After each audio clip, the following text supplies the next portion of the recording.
بسم اللہ الرحمن الرحیم۔ السلام علیکم عزیز طلبہ، میں ہوں نعمان، اردو لازمی برائے جماعت نوم 9th کلاس۔ آج جو ہم شروع کرنے جا رہے ہیں وہ ہے نظم نعت، اور نعت کے جو مصنف وہ ہیں امیر مینائی۔ تو پہلے مصنف کے حوالے سے میں آپ کو ان کا ایک مختصر سا جو ہے ان کی زندگی کا جائزہ کے حوالے سے تھوڑا بتاتا چلوں، اس کے بعد ہم اپنی نظم جو ہوگی وہ شروع کریں گے۔ گزشتہ جو ہماری نظم تھی وہ تھی حمد، اور اس کے بعد جو آ رہی ہے بلوچستان کے نصاب کے مطابق وہ ہے نعت۔ تو نعت کی جو پہلی جو ہمارے پاس ہے تحریر کردہ وہ ہے امیر مینائی کی۔ امیر مینائی 1827 میں لکھنؤ میں پیدا ہوئے۔ امیر مینائی کا تعلق مشہور صوفی بزرگ شاہ مینا سے تھا۔ اعلیٰ نسبت سے بڑے دیندار تھے، پرہیزگار تھے، صاحب علم عرفان، اللہ تعالیٰ نے ان کو بہت علم سے نوازا ہوا تھا۔ 20 سال کی عمر میں تعلیم کی مکمل انہوں نے اپنی کرنے کے بعد عمر میں وہ واجد علی شاہ کے دربار میں پیش ہوئے۔ ان کا کلام سننے کے بعد واجد علی شاہ نے 2 کتابیں ارشاد سلطان اور ہدایت سلطان کی مرتب کرنے کی ہدایت کی، مگر وہ محفل جلدی سے اجڑ گئی، ختم ہو گئی۔ 1857 کے جو ہنگامہ آرائی کے بعد وہ رامپور چلے گئے، جہاں نواب حامد علی خان کے امیر مینائی سے اصلاح لیتے رہے، ان سے مدد لیتے رہے، ان کی اصلاح میں کام کرتے رہے۔ انہیں مفتی عدالت تعینات کیا گیا۔ ان کی ایمانداری اور انصاف پسندی پورے شہر میں مشہور تھی۔ نواب حامد علی خان کا ایک خادم کسی جرم میں گرفتار ہوا۔ نواب نے چاہا وہ بری ہو جائے، وہاں سے وہ رہا ہو جائے، مگر امیر مینائی نے انصاف تقاضوں کے تحت اسے سزا دی۔ نواب کو دکھ ضرور ہوا، مگر امیر مینائی کی انصاف پسندی کی تعریف کیے بغیر نہ رہے۔ امیر مینائی کو نعتیہ شاعری میں بلند مقام بھی حاصل تھا۔ ان کی غزل ایک سدا بہار گلدستہ کہلاتی تھی۔ ان کی غزلوں میں طرز لکھنؤ کی نزاکت، مرقع کاری، ماحول کی رنگینی اور رنگ کی دہلی کی سادگی، دردمندی اور دریشی سب کچھ شامل تھا۔ آخری عمر جو انہوں نے دکن ہندوستان میں گزاری، وہاں چلے گئے اور 1900 میں ان کی وفات پائی۔ عزیز طلبہ، یہ تھی امیر مینائی کی زندگی کے ایک مختصر سا جائزہ جو بھی آپ کو بتایا گیا۔ تو آئیے ان کی تحریر کردہ نعت وہ ہم شروع کرنے جا رہے ہیں۔ بسم اللہ الرحمن الرحیم۔ اس میں جو ہمارے پاس نعت میں جو مقاصد میں جو ہمارے پاس چند ایک اہم چیزیں ہیں وہ جس کے تحت بتایا جا رہا ہے کہ نعت کے مفہوم سے آگاہ کرنا کہ نعت کا مفہوم کس طرز پہ ہوتا ہے، نبی پاک صلی اللہ علیہ وسلم اور طلباء کے دلوں میں آپ صلی اللہ علیہ وسلم کی عقیدت اور محبت کا جذبات پیدا کرنا ہے، طلباء کا حضور پاک صلی اللہ علیہ وسلم کی زندگی کی مختلف پہلو سے روشنا کرنا ہے۔ جماعت اول سے لے کے ابتدائی جماعتوں سے لے کے ہمیں مختلف زندگی کے جو ہے جس مرحلے بھی ہم دیکھتے ہیں تو ہمیں نعت کا جو ہے ایک جو اس کا تعارف جو ہے سمجھ آتا ہے، نظر آتا ہے سننے میں، اور ہم بتاتے ہیں اس کو کہ نبی پاک صلی اللہ علیہ وسلم کی شان میں جو الفاظ کہے جاتے ہیں اس کو نعت کہا جاتا ہے۔ اب نقش قدم پر جہاں آپ کے اختر زمین پر کیوں نہ کر آسمان کا جھکے سر زمین پر، اس سے بھی صاف جلوہ نما ہے خدا کا نور، عرش بری ہے روضہ انور میں زمین پر، تکلیف شرع نہیں خالی کوئی بشر، قبضہ ہمیشہ آپ صلی اللہ علیہ وسلم کا ہر زمین پر، سلطان ہے آپ صلی اللہ علیہ وسلم بھیجے ہوئے تھے سب جہاں کے، آئے تھے بیشتر جو پیمار زمین پر، پیمبر زمین پر، ہاتھوں میں ان کے آپ کے بازو کا زور تھا، حیدر رضی اللہ عنہ کو کافروں سے لڑتے ہر زمین پر، یہ شان تھی آپ کی اٹھتے تھے جب قدم، آنکھیں ملک بچ جاتی تھی اکر زمین پر،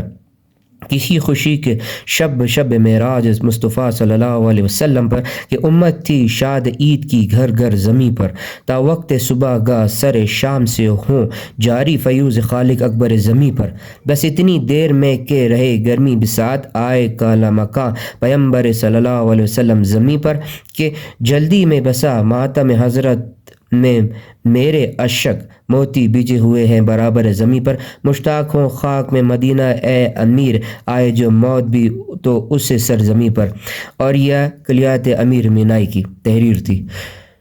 بہت شاعر نے ایک بہت پیاری بات کی ہے کہ نبی پاک صلی اللہ علیہ وسلم کی شان میں جو آداب اور الفاظ کہے کہ آپ صلی اللہ علیہ وسلم کی جو نقش قدم دنیا پر اختر زمین پر آئے، روشن بن کر آئے، کہ آسمان سے ایک نور جھلکا کہ اللہ تعالیٰ نے تمام بتوں کو گرا دیا، اور نبی پاک صلی اللہ علیہ وسلم کا جب دور ظہور ہوا تو تمام تاریکیوں کو دور کیا، اور آپ صلی اللہ علیہ وسلم کی آمد کا وقت تھا کہ آپ صلی اللہ علیہ وسلم جب تشریف لائے زمین پر تو ہر جگہ نور ہی نور، اور ہر جگہ پر جیسے کہ کوئی جلوہ نما خدا کا ایک نور بچھا دیا ہو عرش زمین پر، اور روضہ انور زمین پر ایک ہمارے ایک مقام ان کا بنا دیا گیا ہو کہ لوگ اس سے جا کر اپنی وہاں پر حاجتیں پوری کرائیں، اپنی دعائیں کو منوائیں، اور ویسی پاک سر زمین، ایسی زمین پر کہ نبی پاک صلی اللہ علیہ وسلم آرام فرما رہے ہوں کہ شروع میں کوئی ایسی چیز نہ تھی کہ قبضہ ہمیشہ آپ صلی اللہ علیہ وسلم کا ہر زمین پر، ہر ایک مقام پر، کہ کائنات جن کے لیے سجائی گئی، کائنات جن کے لیے بنائی گئی، سرکار مصطفیٰ صلی اللہ علیہ وسلم کے نبی پاک صلی اللہ علیہ وسلم کی آمد کہ جب دور آیا تو اس وقت جہالت کا بول بالا تھا ہر جگہ پر۔ جو آپ صلی اللہ علیہ وسلم کی آمد سے پہلے کا واقعہ عرب کا، یہ اس سے پہلے ہم دیکھتے آتے ہیں، اور زندگی کے مختلف حالات کو ہم دیکھتے آتے ہیں کہ کیا عرب کے حالات تھے اس سے پہلے بیشتر و ملامکہ کہ جن کو کوئی سروکار نہیں تھا، نہ چھوٹے بڑے کی تمیز تھی، نہ کوئی عورت کا ادب تھا، نہ لحاظ تھا، نہ اولاد کی، خاص کر کے اولاد میں سے بچیوں کو کہ جن کو زندہ درگور کیا جاتا تھا، بت پرستی عام تھی، اور چوری چکاری، زناکاری، ہر طرح کے برائی میں لوگ ملوث تھے کہ نبی پاک صلی اللہ علیہ وسلم کی جب آمد ہوئی تو بت خود بخود گر گئے، ٹوٹ گئے، اور ظہور ایسا ہوا کہ تمام ایک پتے سے لے کر کہ عرش تک، عرش سے فرش تک کہ ہر ایک کو پتہ چل گیا تھا کہ نبی پاک صلی اللہ علیہ وسلم آ گئے ہیں، آخری نبی کا جو ہے نمودار اب ہو چکا ہے، اور اب جو جہالت کا دورہ ہے وہ دور ہونے والا ہے، اور اجالوں کی روشنی صبح جو ہے اب وہ آ چکی ہے، اور برائی ختم ہونے والی ہے، اور زمین پر اور پورے کائنات میں کہ اس مشرق سے لے کے مغرب تک، اور مغرب سے لے کے شمال اور جنوب تک صرف اب اللہ تعالیٰ کے نبی پاک صلی اللہ علیہ وسلم ہدایت لے کر آئے ہیں، لوگوں کے لیے رہنمائی لے کر آئے ہیں کہ آپ صلی اللہ علیہ وسلم کو جب ظہور نہ تھا تو ہر طرف تاریکی، برائیاں، کافروں کو کسی چیز میں بھی نہ روکا جاتا تھا کہ مسلمان تک بھی کسی چیز سے، ہر چیز سے غافل تھے، ایک اکیلے اللہ کی جو وحدانیت سے وہ منکر تھے کہ آپ صلی اللہ علیہ وسلم کو جب دورہ آیا تو اللہ تعالیٰ کی کہ انہوں نے اللہ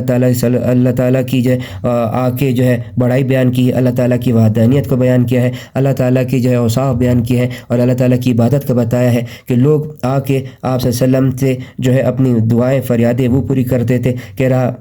اگر ایک کوئی جانور تک آتا تھا تو وہ بھی آپ صلی اللہ علیہ وسلم کی گواہی دیتا تھا کہ اللہ تعالیٰ کے آخری نبی ہے، اور آپ کے بعد نبوت ختم ہے، ختم نبوت کا سلسلہ آپ پہ ہی ختم ہوا ہے، اور قرآن پاک اللہ تعالیٰ کی کتاب اور آپ پر ہی ختم ہوئی ہے کہ نہ کوئی اب نبی آئے گا اور نہ کوئی اب قرآن آئے گا۔